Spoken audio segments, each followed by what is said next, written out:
Sederhananya begini, kupu-kupu itu rezeki. Kupu-kupu itu ibarat uang, ibarat dunia, ibarat harta, ibarat kesehatan yang kita mau kejar.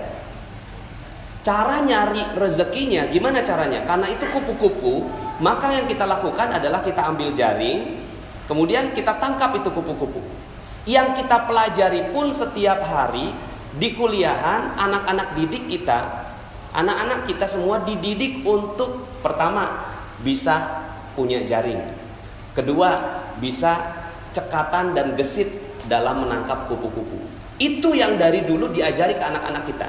Sekarang ini model pembelajaran kita sekarang seperti itu, ngejar kupu-kupu. Kenapa? Kupu-kupu itu proyek, uang, harta, hal yang enak-enak segala macam itu dicarinya dengan cara seperti itu.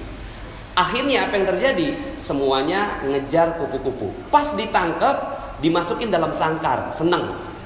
Kemudian besoknya lebih terampil lagi.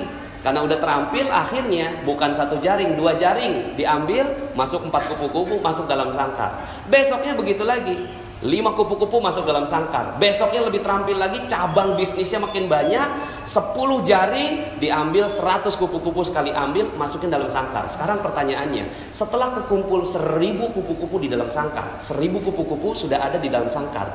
Lalu kemudian kita ingin bermain dengan satu kupu-kupu.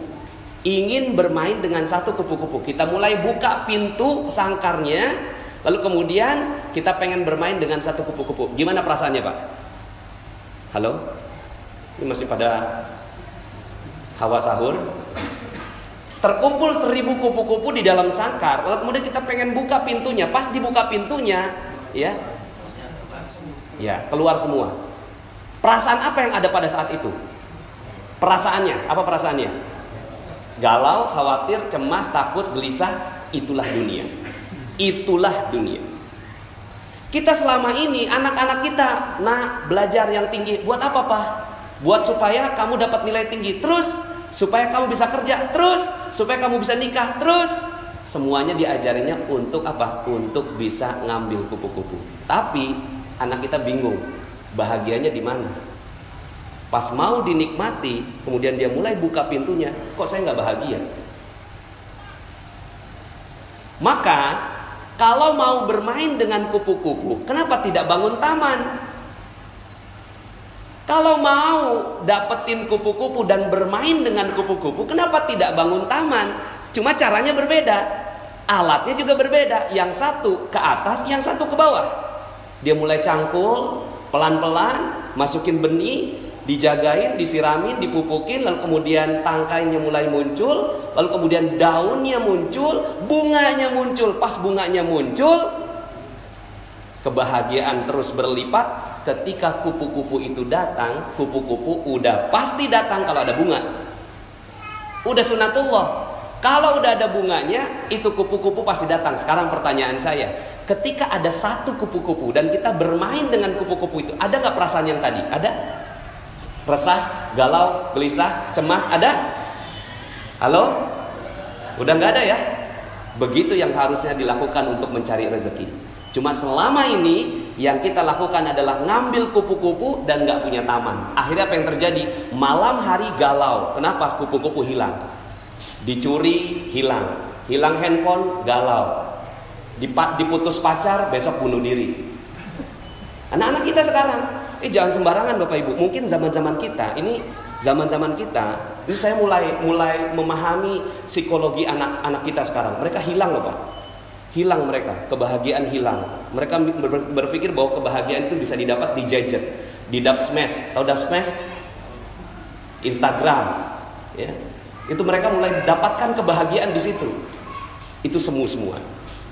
Maka hati-hati, anak-anak sekarang itu mulai hilang tamannya. Mereka nggak punya taman, yang mereka kejar adalah kupu-kupu. Ketika mereka kejar, kupu-kupunya hilang, malam datang, kupu-kupu hilang. Anak-anak sekarang nggak ada yang kuat nahan cobaan Pak. Nahan ujian, nahan musibah. Anak-anak sekarang itu galaunya luar biasa. Maka hati-hati, mungkin dulu kita masih ada sedikit sisa-sisa taman. Tapi sekarang anak-anak sekarang kita mulai harus merubah gaya kita. Makanya sekarang semua pada kebingungan. Coba Bapak Ibu perhatikan, lulusannya kimia, tapi malah kerjaannya yang lain. lulusannya arsitek tapi kerjaan yang lain. Pernah ada yang perhatiin itu? Berapa banyak orang yang kerjaannya sekolahnya A, pekerjaannya A? Sedikit sekali. Di Amerika datanya hanya 4%. Itu di Amerika yang link and match-nya bagus. Tapi di Indonesia, Masya Allah. Maka cara nyari rezeki sederhana. Gimana cara nyari rezeki? Bangun taman. Ini yang selama ini kita tinggalkan. Kita nggak punya taman. Akhirnya apa? Galau, gelisah, khawatir, cemas. Kita nggak punya taman. Yang kita cari kupu-kupu. Seneng banget tuh, ada orderan, ada project, ada harta, apa segala macam datang. Tapi kita mau beli sesuatu, beli mobil aja. Pas mau beli mobil, sebelum tuh mobil masuk, kita bikin sangkarnya dulu. Kenapa? Karena takut kalau kupu-kupunya hilang. Tuh. Nah, terus gimana dong? Ya udah, sekarang ganti fokus. Kalau kemarin tadi kan semalam kan saya bilang utang tuh lunas, ya kan? Karena memang kalau kita masih ada hawanya hawa utang, itu rezeki nggak akan pernah datang. Hawanya hawa utang, rezeki nggak bisa datang. Ya. Tapi kalau hawanya utang udah lunas, insya Allah gampang banget tuh datang. Nah itu salah satu tamannya rezeki. Nah untuk memupuk itu ada 3 hal. Ya.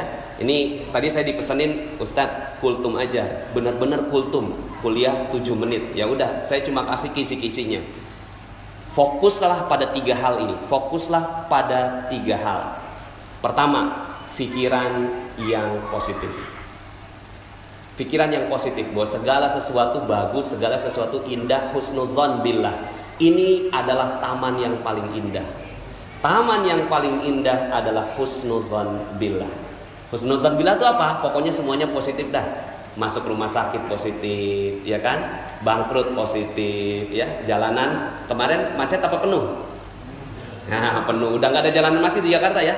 Nah, ini namanya positive thinking. Ajarin anak-anak kita ini tentang husnudzon billah.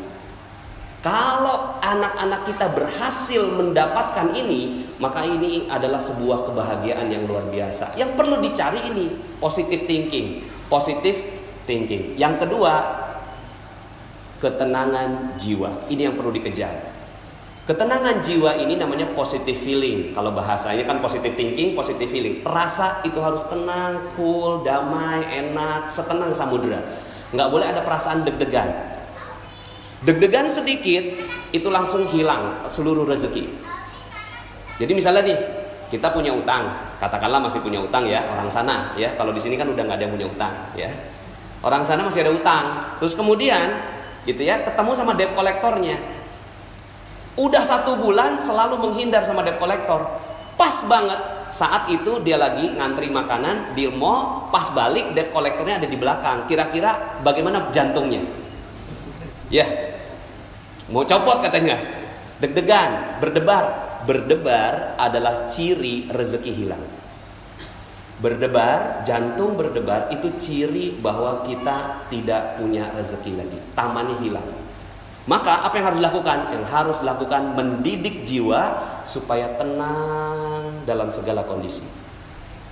Bisa nggak kita seperti itu? Nah kalau bisa seperti itu, itulah harta kekayaan terbesar. Cuma gimana cara ngedidiknya ini? Ya ini panjang banget ini penjelasannya. Tapi misalnya begini Pak, ya kejadian ada yang konsultasi sama saya, anaknya meninggal dunia. Suaminya mundurin mobil, anak umur 1 tahun dilindes ya, sama sang ayah. Yang lebih tragis, kakaknya ngelihat dengan mata kepala sendiri ini adiknya dilindes sama ayahnya sendiri, dan sakaratul maut mati saat itu juga. Sang istri keluar lagi masak, pas ngeliat gitu kan, menggelepar-gelepar gitu, digedor-gedor pintu jendelanya, terus kemudian turun sang ayah. Berempat ngeliat dengan mata kepala sendiri tuh anak meninggal dunia dengan hancur badannya. Sekarang pertanyaan saya, bisa nggak saat itu jantungnya tidak berdebar? Alhamdulillah. Itu yang harus dikejar. Kalau itu bisa, alhamdulillah nih ibu, alhamdulillah dia mau ngikut saya ajarin pelan-pelan sampai akhirnya tuh ibu mengatakan, siap Ustadz, alhamdulillah, terima kasih. Udah, selesai. Dan ternyata itu adalah kunci rezeki buat sang ibu. Lah kita berapa banyak kita melakukan kesalahan rezeki. Kita deg-degan. Tanggal 25 gaji udah mulai habis, order belum nyampe, gimana perasaannya? Ya. Terus kemudian dagangan belum laku, gimana perasaannya? Padahal itu semua rezeki akan hilang. Nah, kejar nih ini. Cuma memang ya, nah ini memang perlu banyak sekali kajian tentang positive healing. Cuma bocorannya adalah positive healing hanya bisa didapatkan dengan ibadah. Positive feeling hanya bisa didapatkan dengan ibadah. Kalau positive thinking masih bisa sendiri. Positive thinking nih, bagus itu, oke, alhamdulillah, gitu ya, masih bisa. Tapi kalau positive feeling udah nggak bisa lagi dengan upaya sendiri, dia harus butuh bantuan Allah Subhanahu Wa Taala. Maka di titik itulah ibadah berkumpul seperti ini mahal harganya. Ini kumpul begini Pak, ini mahal sekali. Kalau orang tahu betul yang namanya rezeki, oh itu dikejar yang kayak gini. Ada orang kumpulan apa? Duduk tenang, damai. Kenapa? Ada malaikat di sini. Malaikat itulah yang bikin ketenangan hati. Makanya Allah katakan, ala bidzikrillahi tatmainnul qulub. Ingatlah hanya dengan mengingat Allah maka hati bisa positive feeling. Nah.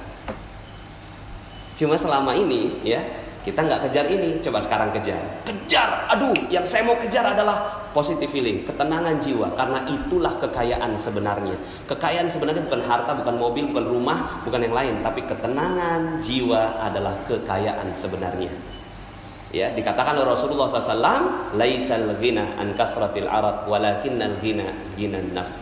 Bukan kekayaan kamu punya banyak harta, tapi kekayaan adalah tenangnya jiwa. Di penjara senang, ditangkap senang, ya, bahagia, semuanya tenang, cool, mau digantung aja senyum. Tuh, kalau kita mampu seperti itu, maka itulah kekayaan sebenarnya. Cuma selama ini kita nggak kejar, yang kita kejar cuma duit aja. Di mana ngejarnya? Lailatul Qadar adalah malam kemuliaan, tempat di mana Allah turunkan ketenangan jiwa. Kalau itu didapat, tenang sekali. Nah yang ketiga lebih dalam. Ini aja udah bagus, Masya Allah. Positive thinking, positive feeling. Yang terakhir, positive motivation. Positive motivation, motivasinya semua positif. Semuanya positif ya. Bahwa motivasinya bukan untuk mencari uang, motivasinya untuk membahagiakan orang lain. Nah ini panjang sekali kajiannya ya. Mudah-mudahan dalam kesempatan yang lain. Ini pokoknya cirinya 3 aja. Kejar ini. Nggak penting tuh jurusan, nggak penting tuh kuliah, nggak penting tuh sekolah. Bener, nggak penting. Kalau sekolah nggak ngajarin 3 hal ini, berarti sekolah itu nggak penting.